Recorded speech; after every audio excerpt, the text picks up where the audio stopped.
Bienvenue dans cette nouvelle analyse de la Déclaration des droits de l'homme et du citoyen de 1789. Nous sommes à l'article 6 et nous allons le voir en 2 épisodes, vu de la longueur et de la complexité de cet article. Et cet épisode va se consacrer à cette partie. La loi est l'expression de la volonté générale. Tous les citoyens ont droit de concourir personnellement ou par leurs représentants à sa formation. Alors, on va commencer par la première phrase. La loi est l'expression de la volonté générale. On a vu dans l'article précédent qu'il pouvait y avoir 2 interprétations de l'article 5 qui disaient que soit la loi interdisait tout ce qui nuisait à la société, soit la loi protégeait tout ce qui nuit à la société. Donc là, je vais prendre le parti, comme d'habitude, que c'est mal écrit et que en fait, on est sur le côté la loi protège ce qui nuit à la société. Et en prenant ce parti-là, on a concrètement l'idée que la loi est opposée à la société et que l'expression de la volonté générale est donc opposée à la société. On est face à une définition de la loi. Hein. Qu'est-ce que c'est que la loi? La loi, c'est l'expression de la volonté générale. Reste maintenant à savoir qu'est-ce que la volonté générale. La volonté générale est quelque chose qui, en rapport, on le comprend assez vite, à une volonté globale, une espèce d'intérêt commun de tout un tas de choses. Et là, c'est pas spécifié de quoi on parle, de la volonté de qui, mais on comprend que bon, la volonté générale, c'est la volonté d'un groupe, d'un général, quoi. Euh, On sait que la volonté générale est considérée comme présente euh, quasiment tout le temps, dans tous les régimes. Il y a un intérêt général, non, c'est pas un intérêt, pardon, c'est une volonté générale dans une monarchie, même s'il y a la volonté du roi, etc. Il y a une volonté générale dans une aristocratie, même si les aristocrates vont avoir leur propre volonté. Et il y a la volonté générale aussi dans la démocratie. Et ça aussi, même s'il y a on considère que la volonté générale, en fait, s'exprime plus facilement en démocratie que dans les autres. Alors là, je vous parle de la définition, hein, pas forcément de ce que vous entendez ou ce que vous avez pu entendre raconter par je ne sais qui. Même, quand bien même des gens très très en mesure de vous expliquer, et parfois la différence, elle est pas saisissable de façon simple. Mais si vous revérifiez chez les grands penseurs de l'époque, vous retomberez là-dessus, quoi. C'est la volonté générale, elle est présente donc dans tous les régimes et elle ne s'exprime pas de la même manière. Elle n'a pas de rapport avec le fait que la volonté de tout le monde. C'est pas la somme des volontés. C'est pas du tout ça. C'est non plus la volonté du roi. C'est pas non plus la volonté de la société. C'est pas la même chose que la volonté d'un gouvernement. Euh, la volonté générale, elle est tout le temps juste. C'est quelque chose qui est tout le temps juste et qui fait que derrière, les régimes vont se succéder quand le régime n'assure plus la volonté générale. Donc il y a vraiment la possibilité qu'il y ait euh,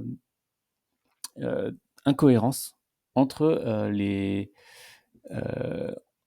entre la volonté générale et la volonté de la société, du gouvernement, de l'Assemblée nationale, du roi, et la volonté de tous en fait. La loi étant l'expression de la volonté générale, elle n'est donc pas l'expression des gouvernements. Elle n'est pas non plus l'expression de la société, elle n'est pas non plus l'expression de tous. Elle est l'expression de la volonté générale. Donc ça veut dire que normalement, pour ces choses-là, l'expression du gouvernement, l'expression de la société, l'expression de tous, l'expression de l'Assemblée, il faut utiliser un autre mot que la loi, parce que la loi, c'est l'expression de la volonté générale. Alors, bien entendu, le but normalement hein, de tout régime d'organisation de société, c'est de réussir à trouver des lois qui correspondent à cette volonté générale, de façon à ce que justement le régime tienne en place. Et tant que le régime crée des lois qui correspondent à la loi et qui est l'expression de la volonté générale, il n'y a pas de changement de régime. Le régime persiste.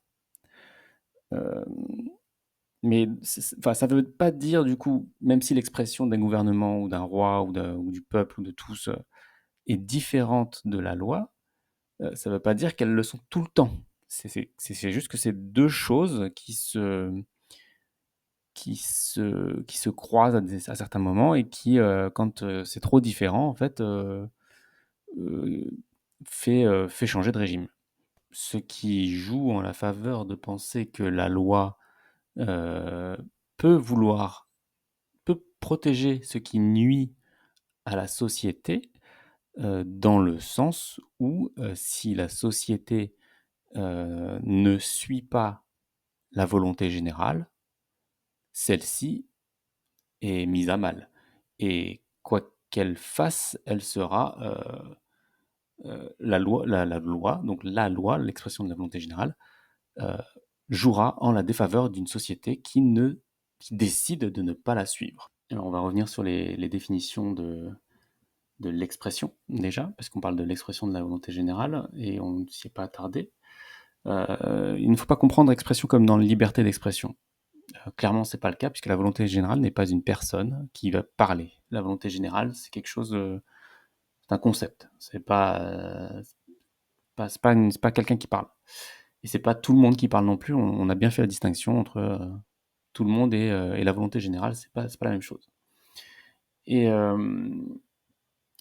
du coup, ça s'exprime, la loi s'exprime par les actions, par les manifestations, tout ce qui est fait par une société, par un groupe, par tous, de manière générale. Donc là, on va parler des hommes, des citoyens, des membres, tout ce que vous avez là, plus les institutions, plus les pouvoirs, etc. Donc la manifestation de la loi, c'est ça dont on parle quand on parle de l'expression de la volonté générale.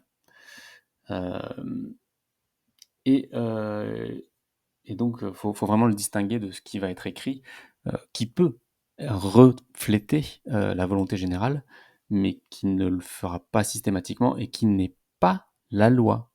Ce sont des lois. Et la distinction entre le singulier et le pluriel est importante à faire. Un peu comme le droit et les droits, ça ne veut pas dire la même chose. La loi, les lois, ça ne désigne pas les mêmes choses. Ensuite, la loi, justement, on parle d'une loi unique. Euh, c'est un ensemble de choses qui sont manifestées par la volonté générale. Donc, on n'est clairement pas dans la logique de liberté d'expression, on n'est pas dans l'expression des gouvernements, on n'est pas dans l'expression de la société, on n'est pas dans l'expression de tous. Ça ne veut pas dire expression, on est dans l'idée de manifester quelque chose. S'il fallait remplacer le mot expression par manifester dans la liberté de manifester, la liberté d'expression, ça changerait un peu la vision qu'on a des choses. C'est-à-dire que ce ne sera pas la liberté de dire ce qu'on veut et d'aller faire une manif, comme on appelle ça, des manifestations. C'est dans le sens où on a le droit on aurait le droit de faire les choses qu'on pense. Et là, on entre dans autre chose.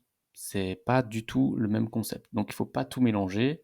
Euh, mais en l'occurrence, dans cette idée-là, ce qui est l'expression de la volonté générale, c'est ce qui est manifesté par la volonté générale.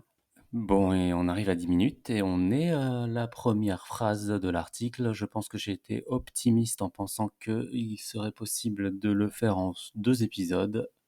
Ce sera probablement 3 ou 4. Mais je vous dis donc à la prochaine fois pour la suite de l'article 6.